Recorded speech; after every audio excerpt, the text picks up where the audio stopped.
recording. Hi, Okay. everybody. It's Kim at Middle of the Book March and Marilyn Maya Mendoza. I think Hi, she's to my everybody. left. And this is our recap of Mental Health May. And we decided we wanted to get together and do a Zoom chat. And I'm recording it, so hopefully we're going to be able to post it on both of our channels. And I'm a little nervous that I'm going to go like way overboard with length. So I'm going to try not to Yeah, overtalk and overshare and all of that stuff. we have But a lot to talk about. exactly. So how you doing, Marilyn? Tell everybody out in BookTube how you're doing. I'm fine. Yep. It's been quite the month, Mental Health May, and we're celebrating Mental Health Awareness Month. Right. It So was it it was a was a good time perfect, to do this readathon because it's Mental Health Awareness Month for May. And I had been thinking about doing something like this for a long time. So Marilyn, you were an excellent partner. You were the perfect partner for this readathon. So I really, really enjoyed talking with you over the month and sharing our stories and everything. same here. And Mental Health Awareness Month for NAMI, which is the National Association of Mental Illness, their quote for this year is "more than enough" campaign. So they say it's an opportunity for all of us to come together and remember the inherent value we each hold, no matter our diagnosis, appearance, socioeconomic status, background, or ability. We want every person out there to know that if all you did was wake up today, that's more than enough. So, Absolutely. That's a great so statement. yeah, yep. Showing up is Right. like half the battle. Right. Exactly. And I've had, unfortunately, I have a few friends over the years that have also struggled with their mental health, and a couple of friends who had been hospitalized. And after they got home, and just we were spending time together and hanging out, I used to call a specific friend of mine almost every day. And I told her, all I want you to do today is get up and take a shower Yeah, and just take a shower. Call me when you're out of the shower. And, if you need the next idea of what to do next, we'll talk about that. So it's just those little things to get up and show up and take it one step at a time. that's right. Or else it's overwhelming. Exactly. So, Marilyn, why don't we go through, what we did specifically for the month? And do you want to Okay. start talking about the theme that you were reading books about and how that Yes. went for you? It's very interesting because I really came in with the idea that I was going to help others because I have family members who have one in particular has a severe mental illness. So I thought I was going to work on stigma. That was my going in. That was my one thing that I really wanted to do. But I ended up learning more about myself and what I needed to work on because I thought, well, I'm doing so well. Here I am on BookTube and, no panic attacks. But I ended up learning so much more about myself and that I have to work more on myself. So I think that's the greatest thing that I've came away for Mental Health May, that there is no I'm healed yet. I'm still hoping that there will be soon. But I learned that I need a little more help. That's not a bad thing to learn. That's actually a really healthy thing to admit to. Yes, and it was the books that I read, and I thought I knew it all, even with our group read and everything. I always think I know it all. Yeah, Doesn't that's a really end that's a up being the problem. case. But yeah, I did learn. I learned from reading some books that I had a diagnosis that I didn't even think that I might have, or I didn't even know that it existed. In fact, it's not even in the main book. What is it, the DSM or something? That it's not Yeah. really in there yet. But yeah, then I also learned that I have a mild depression. And I thought mainly I have an anxiety disorder, but I found out that you can have anxiety and still have depression. You can have depression with no anxiety. You Right. can have anxiety with no depression, which I thought I had.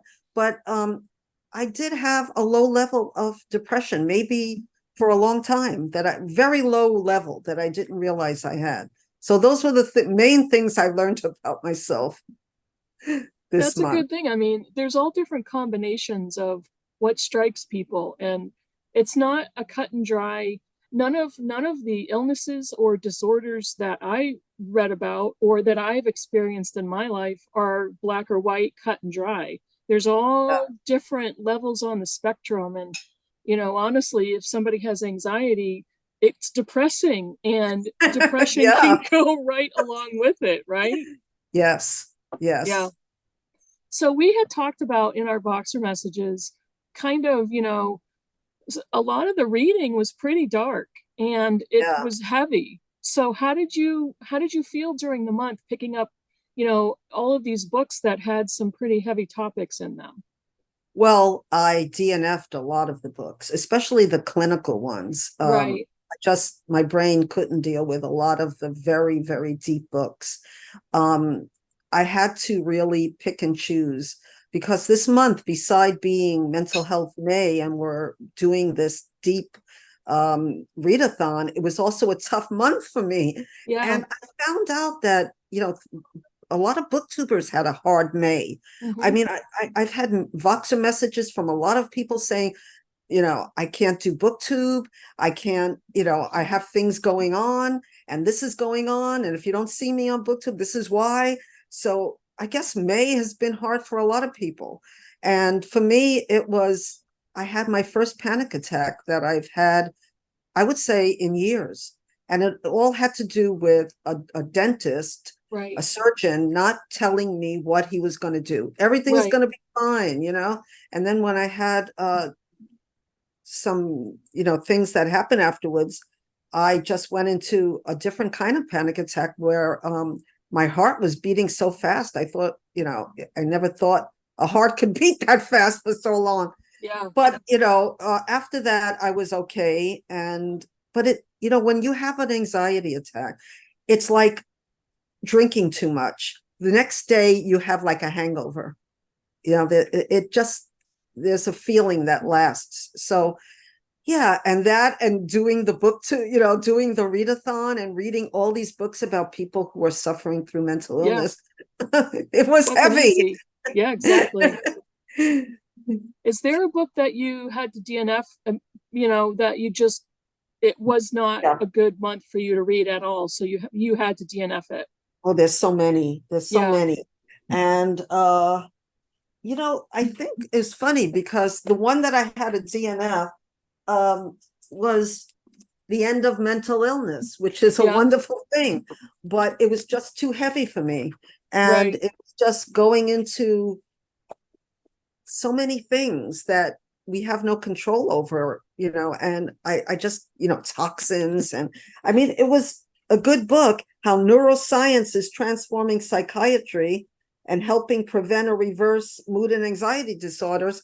But it was just too heavy for me and I Yeah. couldn't do with it because I said, there's so much that they're doing, but it was too much. Yeah. And even a book that I liked, one book was, and I put it on my, that I got a lot out of it, but I think that, let me see, maybe your body, my body tells my bones know, something like that. I haven't written it down, but it was a good book. And let me see if I can find it. Oh, here it is, my cheat sheet. What My Bones Know by Stephanie Fu. That's Yep. it. And I found that I I gave it honorable mention. The beginning was, she was right in the story. It was not my story, but she was doing it well. And then she went into like telling and not only telling, but she went through a lot of, like, I did this and you should do this. And, it was just too much. Yeah. But I did learn that complex PTSD was a thing and that she had it and I probably have it too. So Right. it was good for that. I just didn't like the way she did the book. The Yeah. beginning was so different than the end. So yeah, that was one book I Yeah. kind of got triggered by too. I didn't have to set aside any books because of triggers of any sort, but I did DNF. Uh, I said in my Saturday video that I DNF'd a couple of books before I even registered them on Goodreads because I just totally disagreed with the theme of the book. They were both about depression, and they were both talking about what you can do to help your depression go away and what you can do to cure your depression. And that both of the authors were talking about it in a situational way. Like, this Right. happened, this traumatic event happened in my life. I'm depressed now, but what can I do to pull myself up by my bootstraps and get Oh, over it? no, And so no. It's that I clinical was not depression. there for that. That's not talking about clinical depression. That's talking about being depressed about something, which is a very different state of mind. So yeah, Yes. those are the ones I put aside altogether. Yeah. Clinical depression is not, I'm depressed Right, because something happened. No, it's a completely different thing. And right, until you really understand, you've been through it, then you understand you can't pull yourself up by your bootstraps. right. That's old. That's old. That's done already. Yeah. And I think that's a lot of people's uh, inaccurate ideas about depression and mental illness. Is a lot of people still believe that depression is something you can get over, or you're too sensitive, or what do you have to be depressed about, or everything seems to be going great. Why are you still Right. depressed? And it's not Right. because it's linked to something that you can go out and take a walk and feel better, or you can eat better and then feel better. It's biological and it's chemical, That's so right. it's something that needs management and treatment. And even while it's being managed or treated, it doesn't mean it's going to go away for the rest of your life. It's something that you live with and you manage it. So I think there's a lot that maybe where some of the stigma comes from, in my opinion, is just the inaccuracies of what people think about depression. One thing I learned too is that having a mental illness in the 50s is way different from even the 70s or the 80s Oh because yeah, I can imagine. yeah, it wasn't spoken about, and it was like cancer. People Right, can't imagine that cancer was something you hid, but it was true. I mean, it was, and now mental illness is sort of like that, but it was really bad in the 50s because my mother had a severe mental illness. She was in hospitals all over New York City. And all I remember as a child was she's sick. She's sick. Or at the most, she had a when I really pressed, well, why isn't she here? She had a nervous breakdown. right, And, I didn't know. I thought it was my fault. And that caused a lot of my anxiety. right. And a lot of the trauma that I went through was because of her leaving me to go to hospitals and other things that happened. So yeah, I was a little jealous about some of the books I read because they got so much help, and Yeah, I was sort of going through a lot of the things that the memoirs that I read. They were getting so much help from school counselors, from therapy, and I was just all alone and keeping it all inside because I didn't know what was wrong with me. I didn't know what was wrong with my mother. So, but I'm glad that I'm living through this time when there's so much more help. right. So that's good. Yeah, and I have to say, I think a lot of the books that we read, they back in the 50s and 60s, they didn't mental illness or disorders never got the type of exposure they're getting now. So there's so much out there for reading material for us to learn from. And in the 50s and 60s, nobody was going to put any type of literature out there for a regular reader to read because it was Right. taboo. It was And taboo. it's And completely it's different still now. a little taboo. That's the thing. Yeah, Uh, that the stigma is, it still has a long way to go to end right, stigma. right. But yeah, at least there's some therapies now. Remember, there was no medicine really to help people. My Right, mother didn't have the medicine. There was electric shock therapy, and they didn't even put you to sleep for it. It right, was brutal, right, brutal. And yet my mother was begging for it because she was in so much emotional pain. right. So that's the way it was. And I'm I very remember my mother telling me my mother had bipolar type 1, but she didn't get that diagnosis until she was well into middle age. But I remember her telling me when she was in her early 20s, in the 60s, the early 60s, she talked to her doctor and she had anxiety. She had really bad anxiety, and her doctor prescribed her to start smoking. Oh my goodness. So there was no, there was no medication unless he was going to start prescribing the, quote unquote mother's little helpers. But he told her to start, Milltown was yeah, he called told her to Milltown. start smoking, that would probably Oh, calm her down. oh my goodness. Yeah, That's so bad. I know. I So think about bad it on now and I'm like, how so many insane. levels. I know. I'm thinking, how insane is that? No pun intended, of a doctor Yeah. prescribing cigarettes for anxiety. Yeah. Yeah.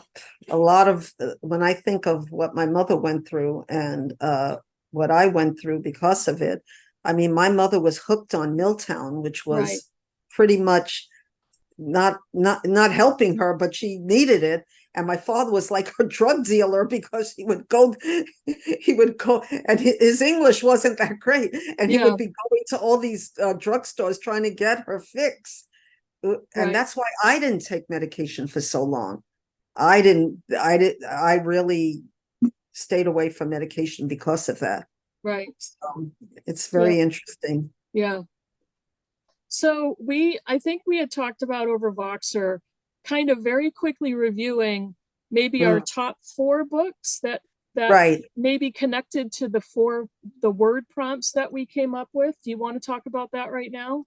Right. Well, I didn't really connect it to the books that I read, the word prompts, but I because most of my books are about anxiety. Yeah. And so but I did have what I wrote down for okay, so the first what is the first Disordered is the first one. okay, right. So for disordered, I wrote down what I learned about and the books that I read. Yeah. Um, when you have disordered thinking and you're going through the mental illness itself, you really can't help yourself and you need help. So I read the book Coward, which is a wonderful book, Why We Get Anxious and What We Can Do About It. And what I really liked about it, by the way, if you read Kathy Renzenbrink, she's been very big on BookTube. She says, fascinating, thought-provoking, vulnerable, and generous. I wish everybody could read it. And he calls himself a coward, but this brave and beautiful memoir proves he's anything but. And he really has terrible anxiety. When he went to Mexico and had a complete breakdown, and his anxiety was also mixed with depression. So he was he needed help, but he didn't know how to get the help. So that was disordered.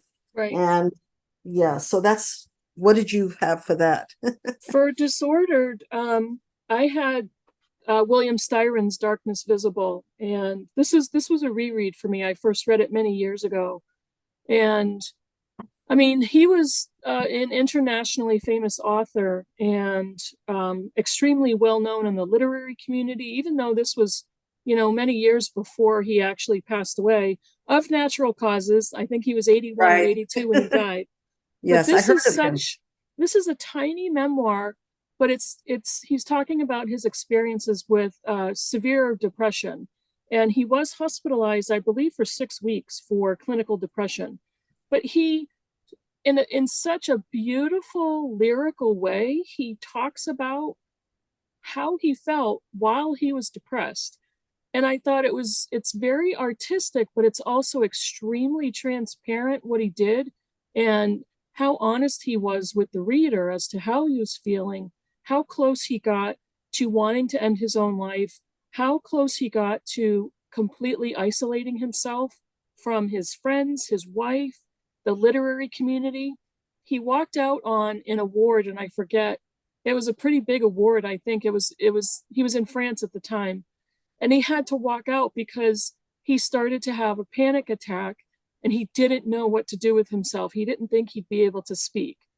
Um, So it was just so beautifully written and so poignant that it's such a great example of a disorder, of being disordered.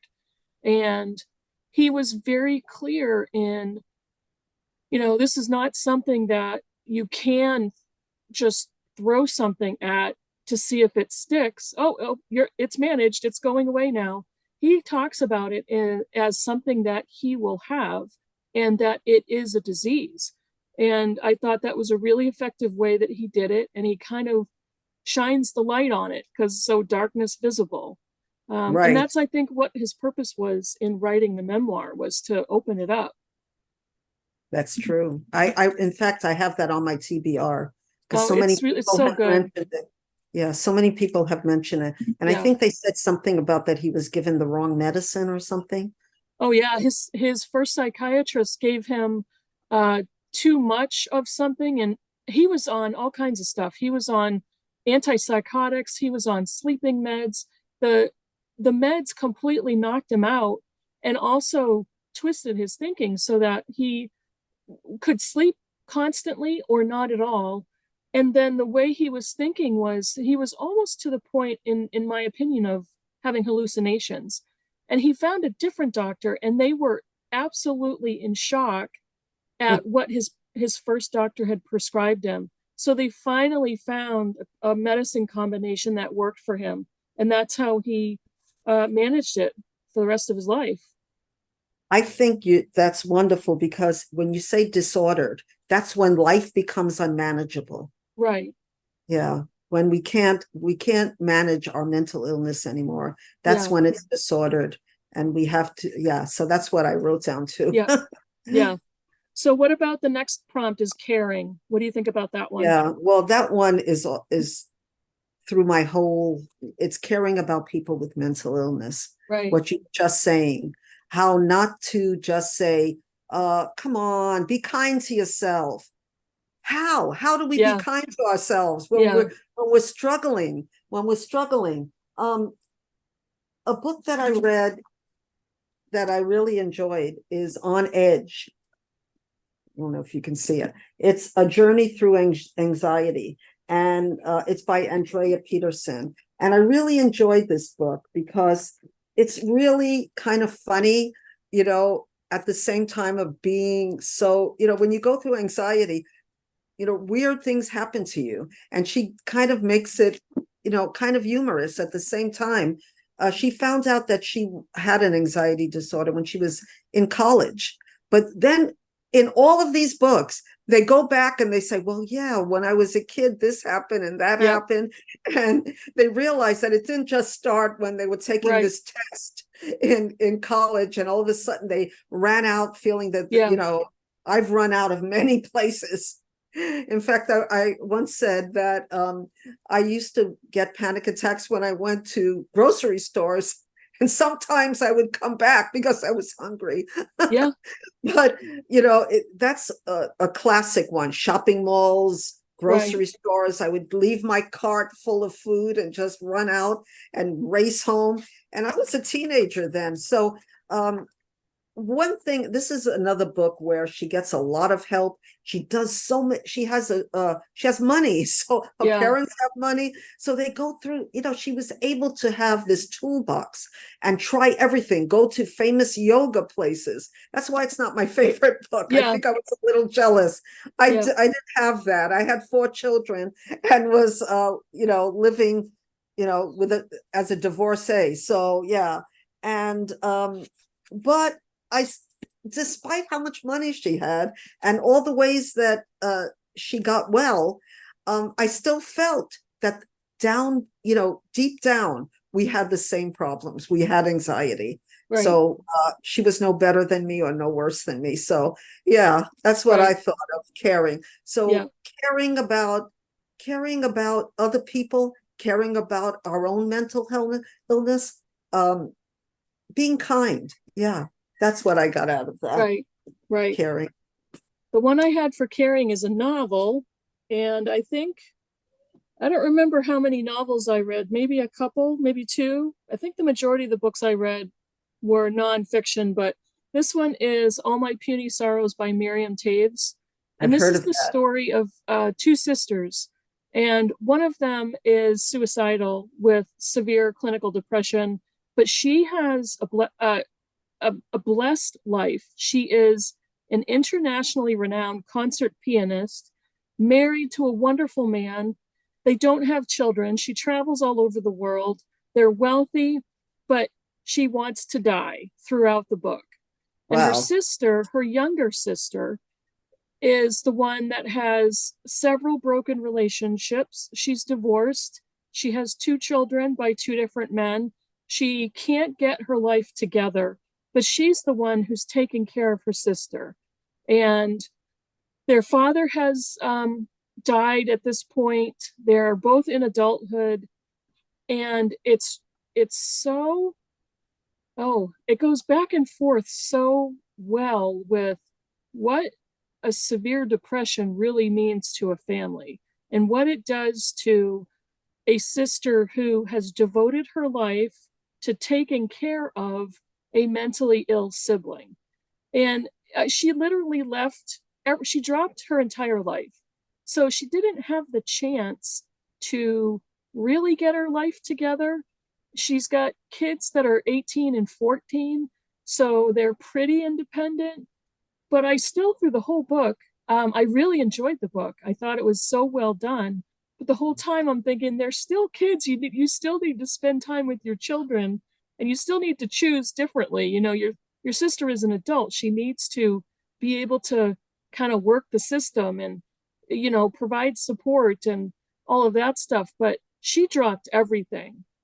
So it was a really interesting dynamic about what it means to care for somebody who has a mental illness. So I thought it's very dark in some places, very, very dark, but it's also hilarious at the same time. Just the dialogue that they have and the dialogue with the mother, it's very funny. And Miriam Taves is just an excellent writer. So I did really enjoy that book. I was kind of afraid of picking up that book, to tell you the truth. Yeah, Yeah, I heard it was dark, and it I know, is. and I thought it would trigger me, but Yeah, I heard so many wonderful things about that book. So yeah. yeah, She's a very maybe good another writer. time next year. Yeah, and she's a very good writer. So I think any Yes. novel of hers that you pick up, you'll probably enjoy the writing. Yeah, that's important. Yeah. So the next one is Overcoming. What did you have for that one? Okay, so like I said, I didn't really have Yeah. this What was did you my have you wanted to talk about? right. Well, there's a book that I read that's a novel, because you mentioned a novel. And I was so like triggered by a couple of books that I picked up a novel. I said, I'm going to go back to a mystery, right? Yeah, Oh, no, no, no. that backfired. It didn't back, it actually was wonderful. It's Ruth Rendell's last book, Dark Corners. Yeah. And Now she's a the favorite author of yours, right? she is, but this Yeah. is not one of her lighter books. This is right before, in fact, I think this was published after she died. And she did a interview where she said that she has pity for psychopaths, which is interesting. Yeah. But the main character in this book is not a psychopath. He's going through an emotional breakdown. So, without saying much about the book, there is a psychopath, and I didn't have much pity for the psychopath. But the main protagonist is going through. He's a writer, and he's feeling he can't write, and the tortured writer. And then his parents have left him a house, and he needs the money, so he rents out the top floor to a psychopath, basically. And he starts having a mental breakdown. Okay, so at first I had to put it down. I said, oh, I Yeah. don't like where it's going.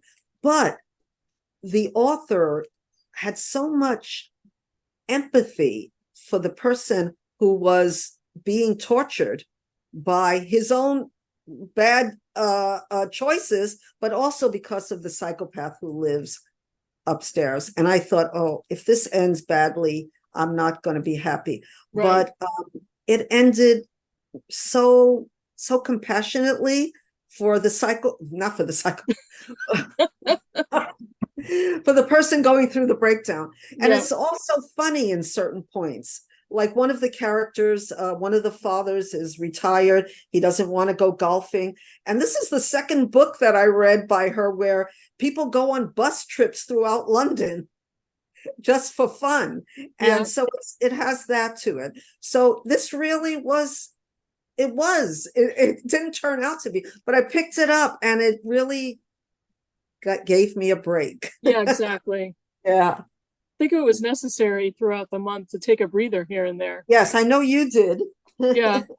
I did read a couple of novels that I had two book groups that I read novels for, and it's like, okay, yeah, I could get into this. I need a break from the mental health topics, the darkness. Yeah, So, there's a lot of darkness. yeah. So when I thought about the prompt for overcoming, I picked this poetry collection. It's called Tap Out by Edgar Kunz.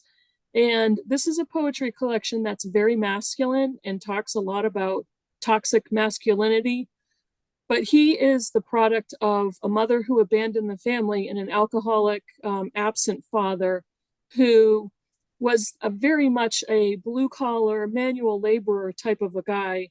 And he writes about him and he has two brothers, I believe. And he came from Massachusetts, in the area that I grew up in Massachusetts. So I felt really familiar. And he has a couple of poems in here that are titled with names of the towns that I'm familiar with. I So always love that. I felt I could relate to a lot of what he was saying, just his childhood experiences and his high school experiences. But the poetry is very plainly written, which for me, I love only because I am not a poetry aficionado and I don't always get it. But this one I did, and this was such an excellent collection of what he overcame through his young adult life and how he basically got out, So I thought it was really good. Yeah, that sounds really good.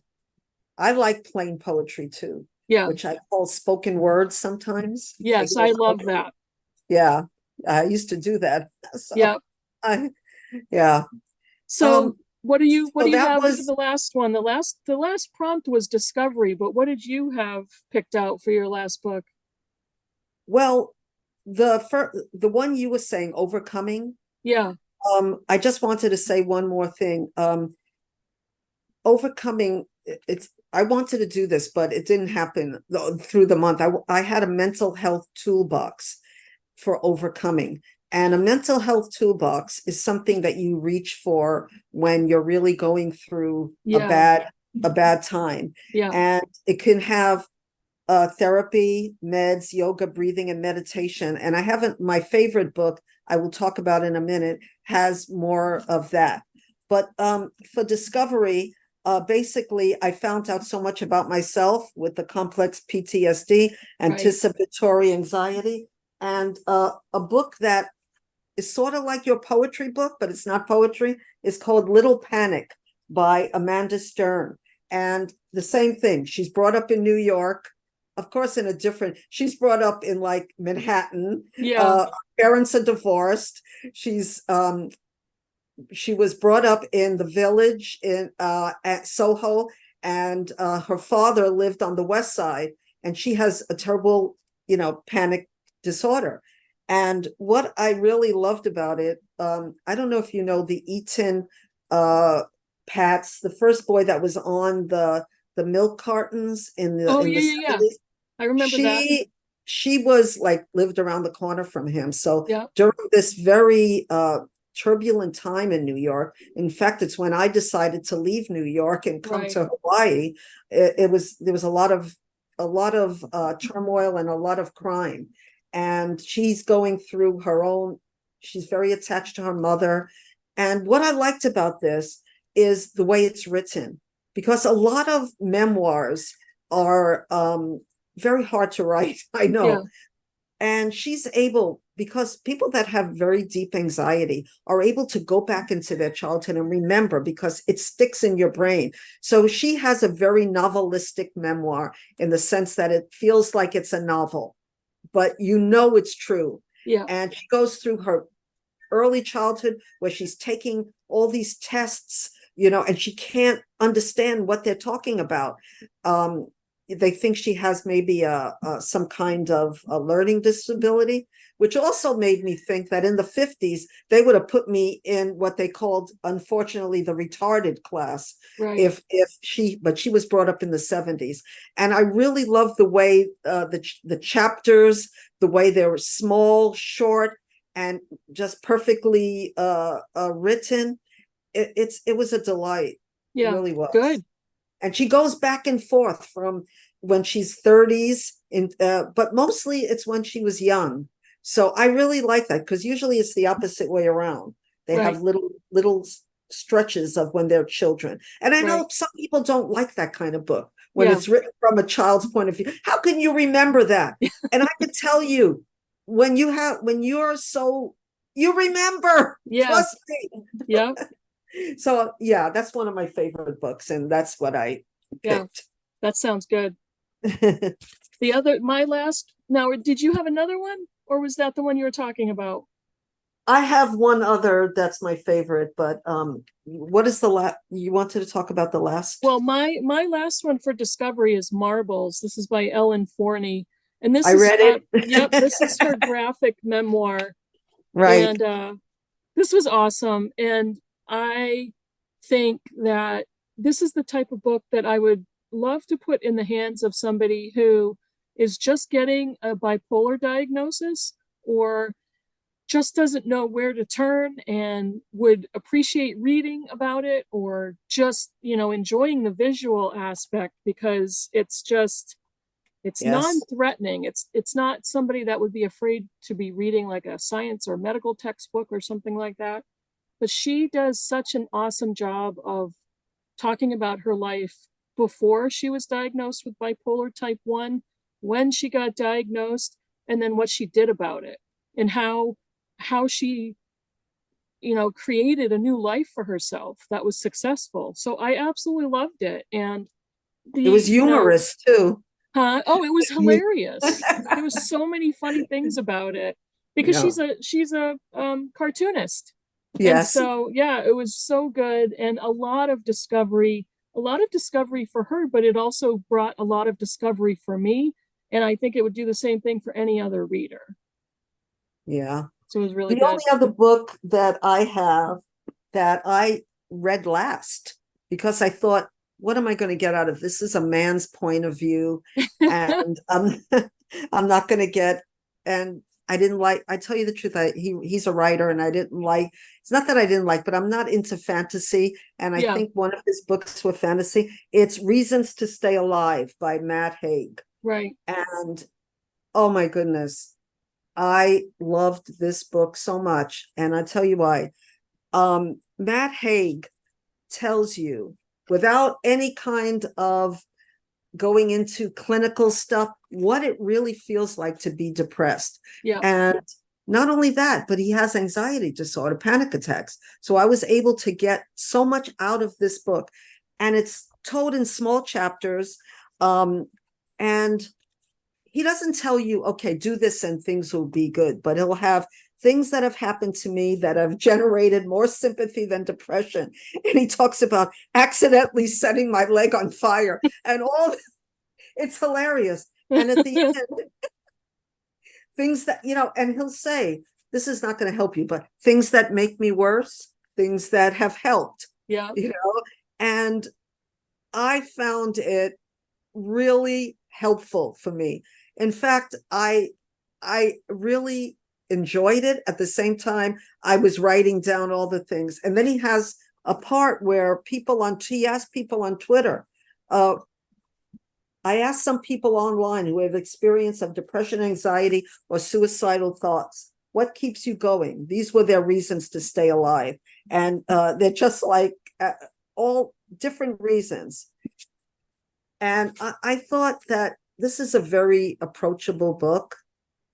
And I think that it really can help somebody. Yeah. And I really, really enjoyed this book. I've Made me seen that wonder. book a bunch of places. It would definitely be something I would probably pick up and read. Yeah, I think it's delightful. And his writing is, of course, he's a writer. Yeah. His writing is just, and you feel for him. You really do. You Yeah. feel for what he went through and what he still goes through. So I really recommend this book. Good. Yeah. So I think those were our favorites for the month. Do you want to talk about Right. our group read? Oh, yes. Yeah. You have the good. I brought mine back to the library. So Yeah. Well, I'm glad gonna put this down, and I'll put a graphic picture in there so I don't have to hold it up. yeah, it's So heavy. yeah, so the group read was maybe you should talk to someone by Lori Gottlieb. Yes. And Yeah. this was everywhere. This has been everywhere on BookTube. Yes. It has. You and I have talked about it pretty much at length on Voxer, and I think we both mostly agree with the outcome of it. To me, I thought it was psychology light, Yeah. LITE. Yeah. And she's Yeah. a podcaster and she's a celebrity therapist. So it was a lot of I I didn't don't know know. that at the time when I first read it, though. No, neither did I, but it became pretty clear as I started reading the book. And yeah. Go tell me what your initial Okay. thoughts were. I'll tell you what I liked and what I didn't like. I liked Yeah. the short chapters. I liked her chapter titles. I thought she's a good writer in the sense that she brought the chapter Yeah. titles to really click. Some of her therapeutic advice was okay. Yeah. And she was a good person. I like the way she treated her patients. Yeah. She was kind, and that's important. What I didn't like, she was kind of long-winded. Okay, she was. And Yes. some of it was boring. I mean, it really was. I mean, I had a hard time. I started this in April and I read like a chapter or two a night, and it was like, I can't do this anymore. Yeah. It took me a month to get through this book. And when you were reading it so fast, I said, how can you do this? I didn't like that she didn't conclude the book very well. Right. I didn't like that she told her patient's secrets, even if they were agreeable. I thought she gave too many details, and some of her conduct with her own therapist and his conduct with her, he throws something at her. Yeah. And let me just say real quick that I had a psychiatrist who threw a folder of books at me. Folder of papers, not books, at me. So there are psychiatrists that are inappropriate. And Right. I just stood there. I didn't know what to do. I walked out and he was going through some kind of breakdown himself. Right. And so it's possible that happened at the end. That happened. I don't want to spoil it for anybody. Yeah. But her psychiatrist does something with her that I didn't appreciate. And he did throw something at her, I think. Box of tissues.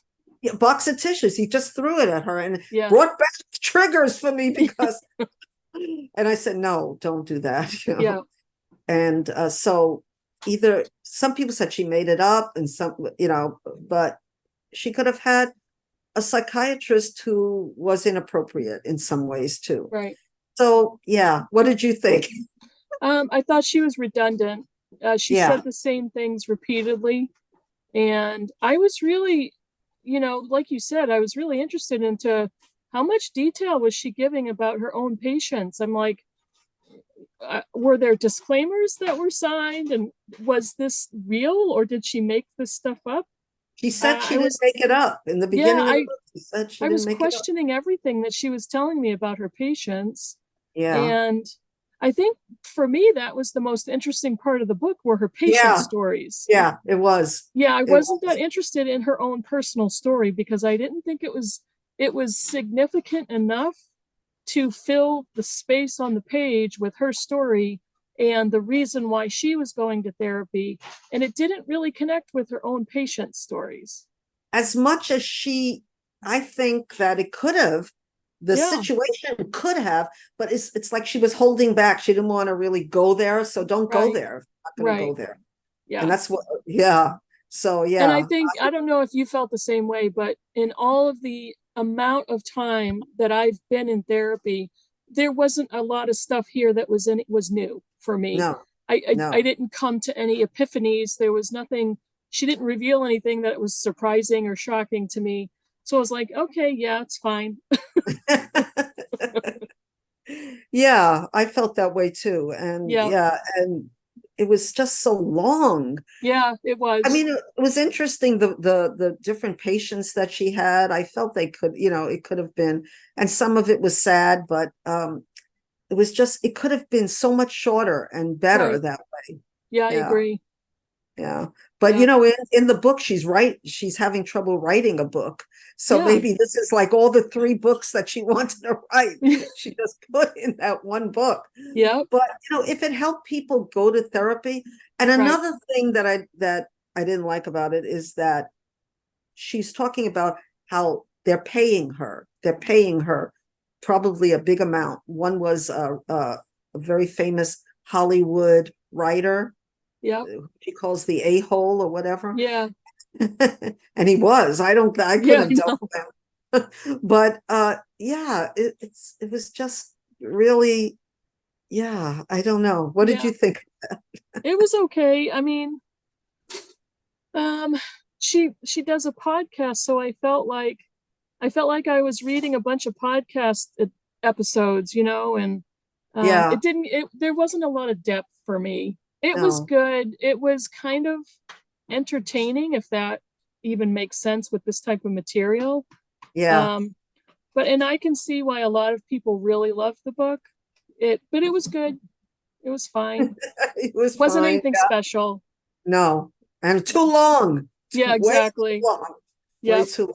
And if you have money, then you can pay for that kind of stuff. Exactly. Yes. Unfortunately. But that's the way it is. Yep. So I think that's all the books that we were going to Yeah, talk about. yeah. So what were your final thoughts about the read along? What did you think? Well, I'm very grateful you asked me to join this readathon. I got so much out of it personally. Yeah. Um, I thought I was, like you said, a know-it-all. I says, yeah, I'm just gonna try to end stigma. And what I really loved about it is that there were people on BookTube who joins it, and even some subscribers who would Right. tell their personal story. Like Yes. I had somebody say that I was talking about a book, Don't Sweat the Small Stuff. Yeah. And somebody said, yeah, it's small stuff when it isn't happening to them. Yes. So people were really, opening up. Yeah. And that's what the whole thing is. Start a conversation Yep. about it. Don't make it so scary. Yeah. Because everybody is struggling with something. I loved Yeah. it. A lot of subscribers opened up, and I was so happy to see so many booktubers who kind of plugged it in the very beginning before we even got rolling. And then in the very beginning of Yeah. the month, how many people talked about it.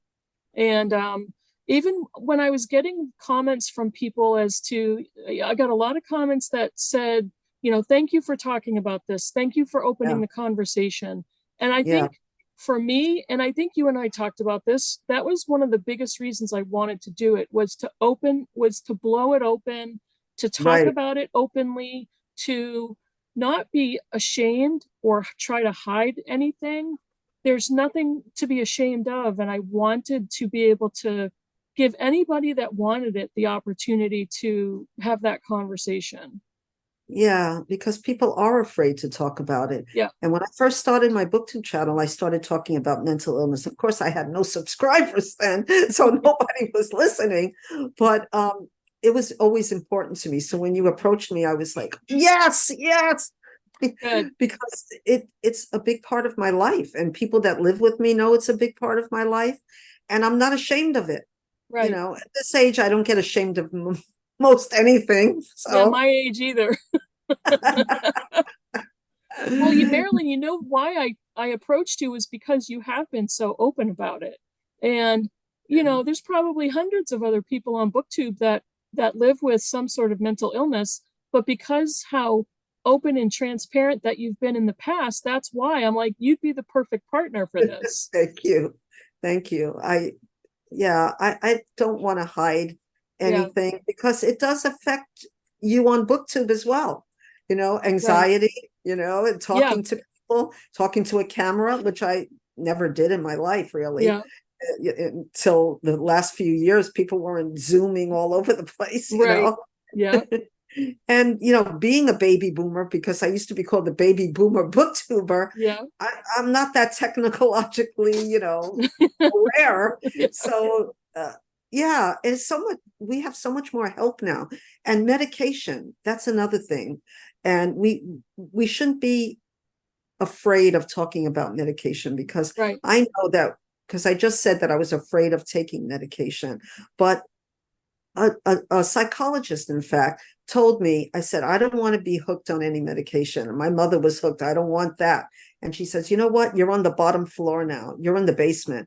This medication will just get you on level on the first floor. It's not going to get you high. It's going to just get you where you can manage it. And so I've been on that medication, very small dose, not because of that that some people might need larger doses, but my body can't handle big doses of any medication. So, in some of these books, they were against medication. Some of these books, they said, well, if it's okay, if you're all right with it, it's okay. And a lot of people with panic disorders are afraid of taking medication. So, yeah, that was another thing that I wanted to say, that don't be afraid to try different things. If something is not working, try something else. Right, Because, like I said, there's no cure, but we right. can manage it. We can try to manage it. Yeah, yeah. And I think I said this in my story video is I started looking for support when I was in my early 20s. And over many years, I tried many different medications that worked okay, but it really didn't do what I wanted it to do. And I've been taking a medication since I was diagnosed with bipolar type 2, and it's called Lamictal, which is actually an anti-seizure medication, which a lot of people with epilepsy take, but it's also a mood stabilizer. And it's not a medication that you can get addicted to. And I think a Yeah, lot of people, when they hear about psychiatric medications, they're afraid that there's going to be an addiction issue right. or they're going to become dependent on it. But that's not what psychiatric medications are for. They're actually so you can live your life and so Yes. you can feel like you have the opportunity to build your self confidence and to move forward and to make choices of what you want to do with your life. That's what it does. Yes, yes. It works for some people, it doesn't work for other people. Yep. I was lucky I found the right combination that worked Right. for me. But I found out that there are breakthrough panic attacks when things, and that was sort of surprising to me because I Yeah. hadn't had a panic attack. So uh, that's why this month was also difficult for me, because it made me self-aware that, okay, you don't have all the answers. You're not cured. We don't have a cure yet, but we can manage it. Right. So, or we can try to manage it. I say we can manage. Not everybody can manage it. And I know that you were talking about suicide a lot in the beginning of when we started this. About, I just had two people, not close to me, but people that were acquaintances and young people who committed suicide in the Yeah. last month and a half. Yeah. So that's something that it's off the chart. In fact, I think in one of the books, I'm not sure if it's Matt Haig or somebody else in one of the other books, said that suicide is one of the biggest causes of death. It's like above Alzheimer's disease. Yes. It's becoming so prevalent Yeah. and young people are just committing suicide at such a young age Right. that we need There's to a, do something more. there's just so much about mental health crises and the lack of support. And that's probably another reason why I wanted to just talk about this out in the open, was looking for support is not a weakness. It's healthy. And Yeah. being able to take that first step is absolutely not easy. And I would never claim it was, but it's healthy. And for people that manage to do it, help is out there. But I feel for people who make that choice to end their lives, because I can understand how they get to a place of despair because they don't feel like they have options. Right. And that's That's what's so true. harmful. Yeah, that is so sad. Yeah, And we need to, our social services are not up to taking care of all the people that need help. right. And, especially with the government problems with everybody fighting with everybody else about, what we need as a society Right. to live. Yeah. Yeah. So I think we're almost at an hour. Okay. Oh, Do you have really? any do you have any final thoughts? I'll let you start. Well, the I think we achieved the biggest goal that we had, was to open the conversation, to Yes. work on removing the stigma, work on removing the shame. But the other thing that I found about myself during the month was I was getting more and more brave to talk about it even more, because I also wanted to impart that there are so many people out there that you would never suspect who live Yes. with a mental illness, and they do it successfully. And there are days when I'm not perfect. I have imperfect days, and I have, depressed days, and I have angry days, and I have all of those days. Taking a medication doesn't knock out all of your No, emotions and your feelings, but no. I'm still able to thrive and to manage the disorder. I know I have resources, and it's not scary. It's not so scary anymore to be able to talk about it. And I think that's a success for me. That's a win. Yeah. Yeah. When I was a teacher, I remember that the guidance counselor, I had written a book about my own experiences with agoraphobia, being afraid to leave the house, and anxiety. And she said, "Oh, it's not in print anymore." No, I That's got a used copy. it's a good used copy. Yep. Still around. But I'm rewriting that book. And she says to me, she said, you have anxiety? You're the happiest person I know. And that's, if a guidance counselor in a middle school can say that, Yeah. we have a long way to go to realize Right. that we can manage, some people can manage mental illness and still be teachers. I was afraid to talk Yeah. about it in the beginning. I'm afraid I wouldn't get the job if they knew that I had an anxiety disorder. And we have to dispel those myths that people with mental illness are dangerous, Right. because 99% they're not, Right. you know. Yeah. So that's Yeah. what, yeah. So that's really good, that what I learned about myself, and also that there's so many people out there, even on BookTube, Yeah. who have mental illness but are afraid to talk about it. Maybe people that read a lot, maybe Yeah. more prone to have mental, who knows, more introverted, and think more. Yeah. So let's talk about it. That's all I have to say. Let's start a conversation. Let's not be afraid, and let's help each other. Right. Be kind. Definitely. I totally agree. So right now I'm gonna stop recording, Marilyn, but don't sign off Okay. yet. All Okay. right. Okay, So everybody. Thank everybody, you. thank you for watching. Thank And you so much. Marilyn, I'm gonna put some links in the description box for different resources, for mental health resources. So I That's just wanted wonderful. to mention that as well.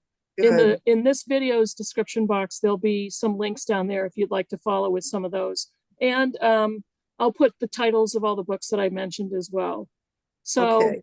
thank you everybody so much for watching, and Thank thank you so you. much for joining us in the read along. I really appreciate all your comments, and everybody, even the subscribers that opened up. Yes. Yes. I love that. So I had a great time. Me too. Thank you, Kim. Bye everybody. Aloha.